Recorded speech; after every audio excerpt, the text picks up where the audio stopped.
मेरा नाम नंदिनी है। मेरी ऊंचाई 5 फीट 2 इंच है और मैं 27 साल की हूँ। सब कहते हैं कि मैं बहुत ही खूबसूरत और आकर्षक हूँ। मेरा चेहरा ऐसा है जैसे कमल का फूल खिला हो और मेरी आंखों में मस्ती भरी है।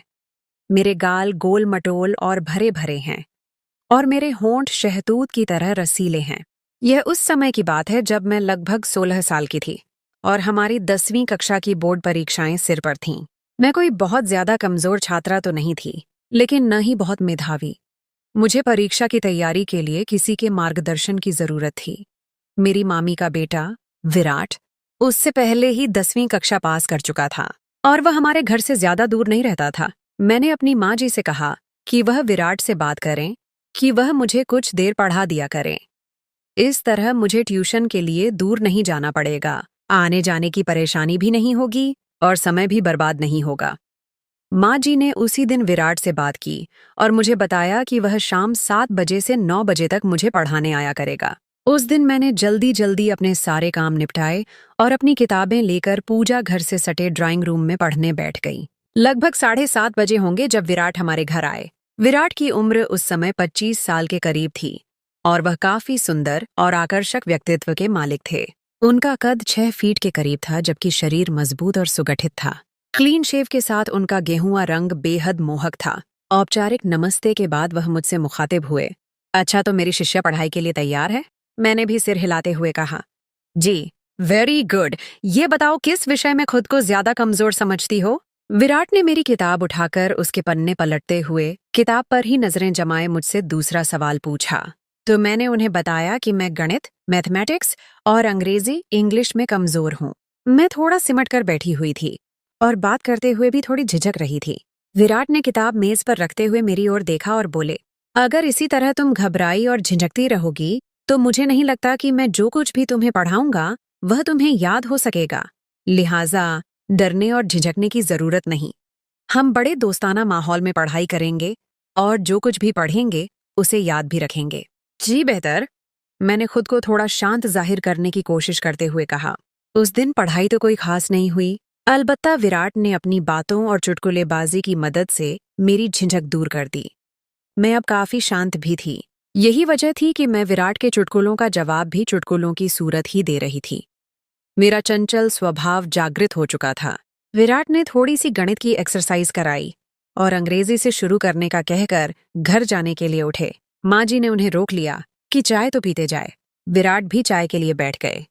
चाय और थोड़ी गपशप के बाद विराट कल शाम 7 बजे आने का कहकर घर चले गए। लगभग 2 हफ्ते तक मामलात ऐसे ही चलते रहे। वह समय के खासे पाबंद थे। समय पर आते और अपना काम समय पर खत्म करके चले जाते। उनकी शख्सियत आकर्षक तो थी ही, उनके पढ़ाने और समझाने का अंदाज भी खूब था। यही वजह थी कि मैं विराट की दीवानी हो चुकी थी और उनसे काफी बेझिझक भी हो चुकी थी। उस दिन विराट मुझे गणित की एक्सरसाइज करा रहे थे जब माँ जी चाय ले आईं। उन्होंने चाय मेज पर रखी और बोली कि चाय पहले पी लेना। यह कहकर वह वापस रसोई घर में चली गईं। एक्सरसाइज खत्म हुई तो मैंने चाय की प्याली उठाकर विराट को देना चाहा, तो पता नहीं क्या हुआ कि मेरा हाथ कांप गया और सारी की सारी चाय विराट के ऊपर गिर गई, जिससे उनकी पैंट और शर्ट भीग गई। मेरे तो होश उड़ गए। मैं दौड़ती हुई गई और तौलिया उठा लाई। मैं बार बार विराट को माफ कीजिए बोल रही थी और साथ ही साथ उनकी शर्ट को तौलिए से पोंछकर सुखाने की कोशिश कर रही थी। विराट मुस्कुराए और बोले, चाय से तो नहीं जला, लेकिन अब तुम जरूर जला डालोगी। मैं उनके इस वाक्य को बिल्कुल भी नहीं समझी और उसी तरह तौलिए से उनकी शर्ट को सुखाने में लगी रही। मैं शायद कुछ देर और इसी तरह तौलिए से उन्हें सुखाने में लगी रहती, पर विराट ने मुझे रोक दिया और मुझे दोनों कंधों से उठाकर खड़ा करते हुए बोले, बस करो नंदिनी। घर में मुझे सब इसी नाम से पुकारते थे। Everything is fine. तुम बेवजह परेशान हो रही हो। लेकिन मैं खुद में बहुत शर्मिंदा थी। इसीलिए जब मैंने उन्हें इस तरह से सहानुभूति दिखाते देखा तो मेरी आंखों से आंसू निकल आए। उन्होंने जब मुझे रोते देखा तो अपनी बाहों में भरकर मुझे सीने से लगा लिया और माथे पर चुंबन देते हुए बोले, अरे पगली, रोती क्यों हो? तुमने जानबूझकर चाय थोड़ी गिराई है? यह तो संयोग से हुआ। उनके ढांढस बंधाने पर मुझे हिम्मत हुई और मैंने आंसू पोंछते हुए कहा, जानती हूं कि हादसा हुआ, लेकिन हादसे भी तो किसी न किसी गलती का ही नतीजा होते हैं और इस हादसे की गलती की मैं ही जिम्मेदार हूं। विराट भी शायद माहौल को खुशनुमा बनाना चाहते थे, इसलिए बोले, नंदिनी, मैं तुम्हें इजाजत देता हूं कि तुम ऐसे हाथ से रोज किया करो। वह हंस रहे थे और उनकी यह गंभीर हंसी मेरी समझ से बाहर थी। मैं भी उन्हें हंसते देखकर मुस्कुरा दी। विराट ने कहा, चलो वापस वहीं से शुरू करते हैं जहां पर हादसा हुआ था। यह कहते हुए उन्होंने मुझे अपनी बाहों के घेरे से आजाद कर दिया। मैंने वापस अपनी कुर्सी पर बैठकर किताब खोलना चाहा तो विराट ने कहा, आज का काम खत्म समझते हैं। मैं चलता हूं क्योंकि इस हालत में मैं तुम्हें कुछ नहीं पढ़ा पाऊंगा। विराट अपनी किस हालत के बारे में कह रहे थे, मुझे कुछ पता न चला। मैं तो उस दिन जब बिस्तर पर थी तो यह घटना बार बार मेरे दिमाग में घूम रही थी और यह सब उस समय तो मेरे लिए बेमानी थे, लेकिन अब इन घटनाओं को सोचना अच्छा लग रहा था और मुझे पता ही न चला कि कब नींद आ गई और मैं नींद की गहरी घाटी में गोते खाने लगी। उस रात मैंने बार बार सपने में विराट को देखा। कभी हम किसी पवित्र नदी के किनारे बैठे बातें कर रहे होते, कभी किसी उद्यान पार्क के कोने में किसी बेंच पर बैठे कुछ रहस्यमयी बातें कर रहे होते, कभी पहाड़ों जंगलों और रेगिस्तानों में तो कभी उछलती कूदती समुद्र की लहरों से खेल रहे होते। कर्ज उस रात मैंने और विराट ने मिलकर पूरी दुनिया की सैर की। मैं उस दिन बहुत गहरी नींद सोई। सुबह उठी तो मेरे सपने का हर एक दृश्य मेरे मन में अंकित था। मैं बिस्तर से उठना ही नहीं चाह रही थी। मैं सपनों की दुनिया से निकलना ही नहीं चाह रही थी। मुझे मालूम नहीं कि ऐसा क्यों था, पर जो भी था बहुत सुखद था। दूसरी शाम जब विराट हमारे घर पहुंचे तो मैं उसी वक्त नहाकर निकली थी। मेरे बाल गीले थे और उनसे अभी तक पानी टपक रहा था। विराट की बार बार उठती हुई नजर को मैं बखूबी महसूस कर सकती थी। मैं तो विराट को सपनों में बसा चुकी थी, लेकिन यहाँ लगता था कि विराट के मन में भी कोई बात चल रही है। पढ़ाई के दौरान आज मेरे दिल में अजीब अजीब ख्याल आ रहे थे। मैं नहीं जानती थी कि प्यार क्या है, लेकिन इतना जरूर था कि विराट के ख्याल मुझे मुग्ध कर रहे थे। जिंदगी में मुझे ऐसी भावनाएं पहले कभी नहीं हुई थीं। यूं ही जब विराट मुझे गणित के एक सवाल की एक्सरसाइज करा रहे थे तो मैं उनके साथ बहुत करीब हो गई थी। मैंने ऐसा कोई इरादा नहीं किया था, बल्कि ऐसा होना संयोगवश था। आखिर 9 बजे और विराट घर जाने के लिए उठे तो मैं भी किताबें समेट कर उठी तो उन्होंने करीब से गुजरते हुए बड़ी आहिस्तगी से कहा, नंदिनी, तुम बहुत सुंदर लग रही थी। मैंने चौंक कर उनकी तरफ देखा तो इस दौरान वह मुझसे दूर हो चुके थे। उनके शब्द सारी रात मेरे कानों में गूंजते रहे। शायद महिलाओं के बारे में सच कहा जाता है कि वह बहुत आत्ममुग्ध होती हैं, इसीलिए उनकी तारीफ की जाए तो फूल ही नहीं समाती। अगले दिन भी विराट समय पर ही आ गए। अभी हमने पढ़ाई शुरू ही की थी कि बिजली चली गई। मैं उठी कि दीपक मोमबत्ती जलाकर ले आऊं तो विराट ने मेरा हाथ पकड़ लिया और बोले, हमने कौन सा मोतियों से माला पिरोनी है, ऐसे ही बैठ के बातें करते हैं, थोड़ी ही देर में बिजली तो आ ही जाएगी। तो मैं भी उधर ही बैठ गई और हम इधर उधर की बातें करने लगे। विराट ने मेरा हाथ ऐसे ही पकड़े रखा था, लेकिन मुझे अजीब लग रहा था। अगरचे विराट की मोहब्बत मुझ पर हावी हो चुकी थी और उनकी प्रभावशाली शख्सियत ने मुझ पर जादू सा कर दिया था, लेकिन मैं तुरंत यह उम्मीद नहीं कर रही थी। कमरे में चूंकि अंधेरा था और हम एक दूसरे के चेहरों के हाव भाव नहीं देख पा रहे थे। सच कहूं तो मुझे उनके हाथ अपने हाथ पर बहुत अच्छा लग रहा था, लेकिन कोई अंदरूनी डर था जो रोक रहा था। लेकिन अगर विराट की जगह कोई भी और होता तो मैं यकीन से कह सकती हूँ कि मैं उसका हाथ नोच लेती, लेकिन विराट के लिए तो मैं पहले से ही सब कुछ हारी हुई थी। फिर भी मैं यह सब कुछ नहीं चाह रही थी जो हो रहा था। मुझे अजीब लगने लगा था, इसीलिए मैंने उनके हाथ को छोड़ा और शौचालय टॉयलेट जाने के बहाने वहां से उठ गई। लेकिन मैं जैसे ही उठकर कदम बढ़ाने वाली थी, पता नहीं मुझे क्या हुआ, मैं डगमगा गई। उसी लम्हे विराट ने हाथ बढ़ाकर मुझे सहारा दिया तो मैं गिरने से बच गई। मैं बहुत घबरा गई थी। शायद मैं जल्दी से शौचालय की तरफ भागी। मुझे कोई जरूरत तो नहीं थी, अलबत्ता ठंडे पानी से मुंह पर छींटे मारे तो गर्मी का एहसास कुछ कम हुआ। मैं अभी शौचालय में ही थी कि बिजली आ गई। मैं वापस ड्राइंग रूम में आई तो विराट वहां मौजूद नहीं थे। मुझे परेशानी हुई कि ऐसा क्या कि बिना बताए ही चले गए। उसी वक्त माँ जी ड्राइंग रूम में आईं तो उन्होंने बताया कि विराट कह रहा था कि उसके सर में दर्द हो रहा है और बिजली भी नहीं है, इसलिए वह घर जा रहा है। मैंने भी किताबें समेटी और अपने शयन कक्ष बेडरूम में चली आई। मेरी सोच का केंद्र बस विराट ही थे। उस रात भी मैं उन्हीं सोचों में डूबी सो गई। सुबह उठी तो विराट की ही याद में सारा दिन खोई रही। शाम होने से पहले ही मैं शाम का बेसब्री से इंतजार करने लगी। मैं चाहती थी कि विराट आज कैसे व्यवहार करते हैं। लेकिन समय होने के बावजूद वह नहीं आए। मैं इंतजार करती रही, लेकिन मेरा इंतजार बस इंतजार ही रहा। वह 8 बजे तक नहीं आए तो मैंने माँ जी से कहा कि खैर, वह विराट पता नहीं आज क्यों नहीं आए। माँ जी ने कहा, कोई और काम आ गया होगा इसलिए नहीं आ सका होगा। मैंने कहा, नहीं माँ जी, कल जब वह गए थे तो उनकी तबीयत ठीक नहीं थी। क्या पता वह अभी तक ठीक न हुए हों। अब मासी जी, मामी को फोन करके उनका पता तो करवाए। माँ जी को भी जैसे कुछ याद आया तो उन्होंने मासी जी को फोन लगाया। तब मासी जी ने बताया कि विराट तो कल से सख्त बुखार में तप रहा है। मुझे मालूम हुआ तो सख्त बेचैनी हुई।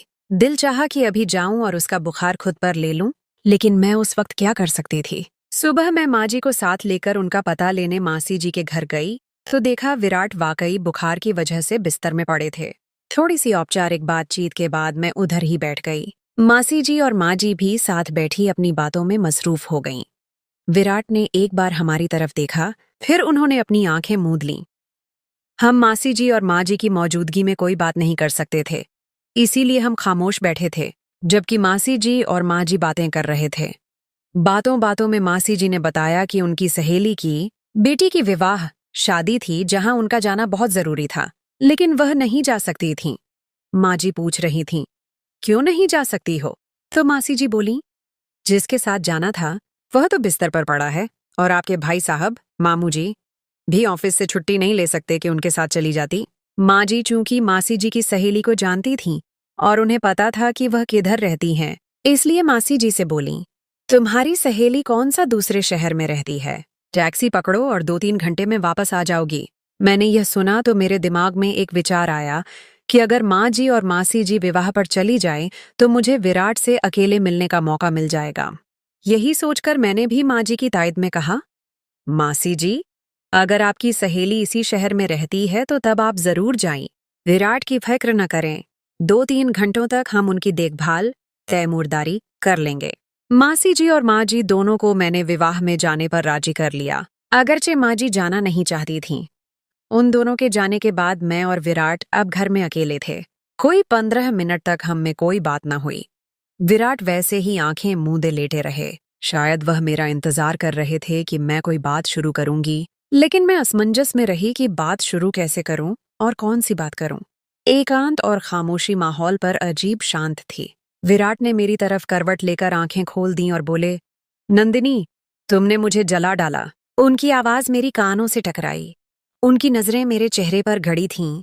तुम शायद समझ रही होगी कि मैं बुखार से तप रहा हूं, लेकिन ऐसा नहीं है। ये आग जिसमें मैं जल रहा हूं, तुम्हारे ही प्यार ने लगाई है। देखो, जल रहा हूं ना मैं। यह कहते हुए उन्होंने मेरा हाथ अपने माथे पर लगा दिया।